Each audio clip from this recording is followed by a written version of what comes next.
Right now, America's money supply sits near $22 trillion, and two-thirds of those dollars were printed after 2009.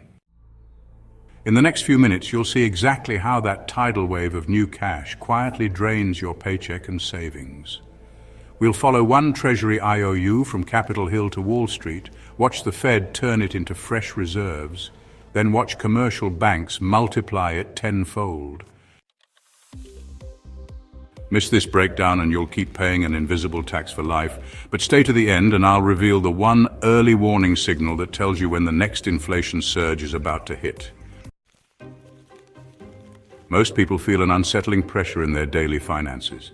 Paychecks seem lighter, rents climb faster than wages, groceries nibble away at savings, and the promise that diligence alone will secure a decent future feels like yesterday's wisdom. The real driver of this discomfort is not a single villain in a smoke-filled room, but a routine monetary mechanism that silently redistributes wealth upward while pushing everyone else to pedal harder just to stand still. Taxes add a second siphon. Every spring, Americans send billions to the Internal Revenue Service, believing the money will repair highways, fund classrooms, and assist veterans. A large slice never touches those causes. It flows straight to service interest on the mountain of Treasury bonds that were sold to finance earlier deficits. Citizens devote weeks of each working year to cover interest on obligations that began as digital keystrokes in private banks. Personal income tax became federal law in 1913, the same year the Federal Reserve opened its doors. That timing is no coincidence. Once Washington could borrow without upfront approval from voters, it needed a permanent revenue hose to meet mounting interest bills. Debt money carries an arithmetic trap. Because each dollar is born as a loan, there is always more debt than currency. Every dollar owes interest that can only be paid by borrowing still more dollars into existence.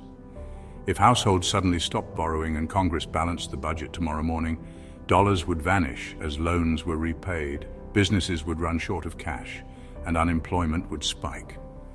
For that reason, debates about a statutory debt ceiling are mostly theater. Legislators know that if they really froze borrowing, they would suffocate the very money supply that supports their own promises. Although federal sits in the institution's name, the Federal Reserve System resembles a private corporation. Member banks hold stock in 12 regional reserve banks and collect a guaranteed dividend currently set at 6%. Because mergers have tangled ownership lines, few outsiders can trace the final beneficiaries. Yet the same primary dealers that sell bonds to the Fed almost certainly rank among its shareholders. They profit 3 times, first on the markup when bonds move from Treasury to Fed, second on the dividend from reserve bank stock, and third on interest the Fed now pays them on excess reserves parked at the central bank. Cheap money policies inflate asset bubbles. Mortgage credit bids suburban houses past what local wages can sustain. Margin debt lifts share prices far beyond underlying earnings. Commodity contracts surge as investors look for inflation hedges.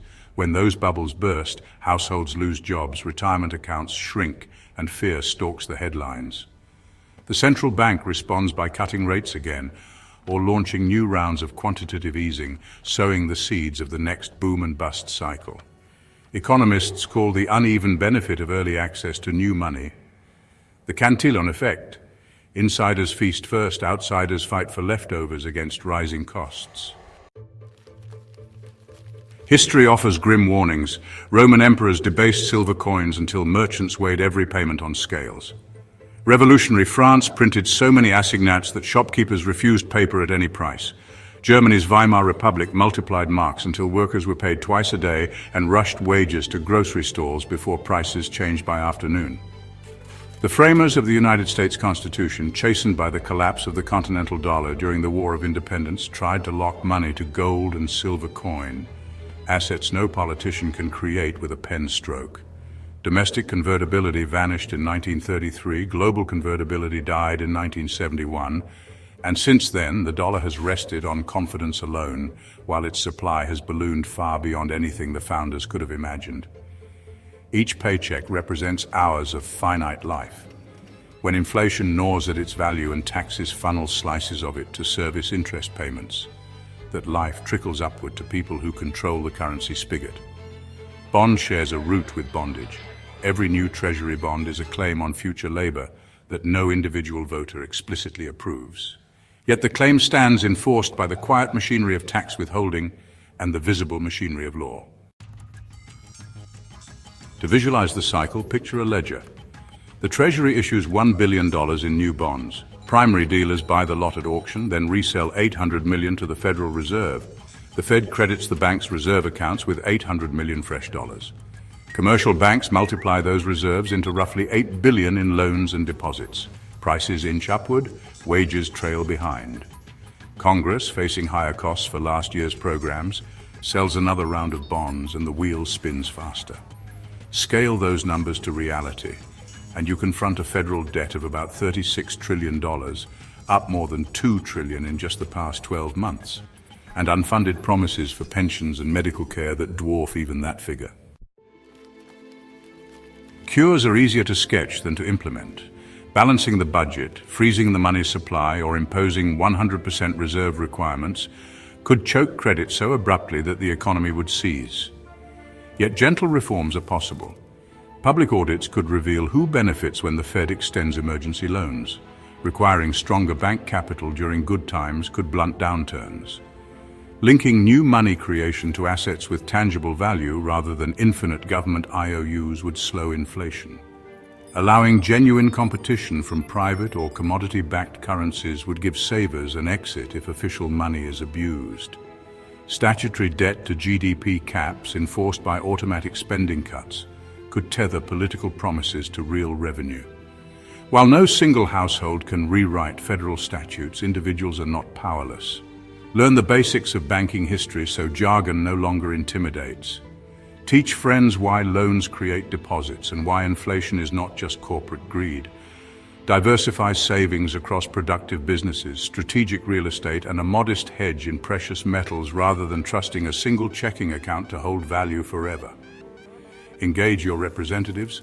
Ask how they plan to manage interest costs that already crowd out public services.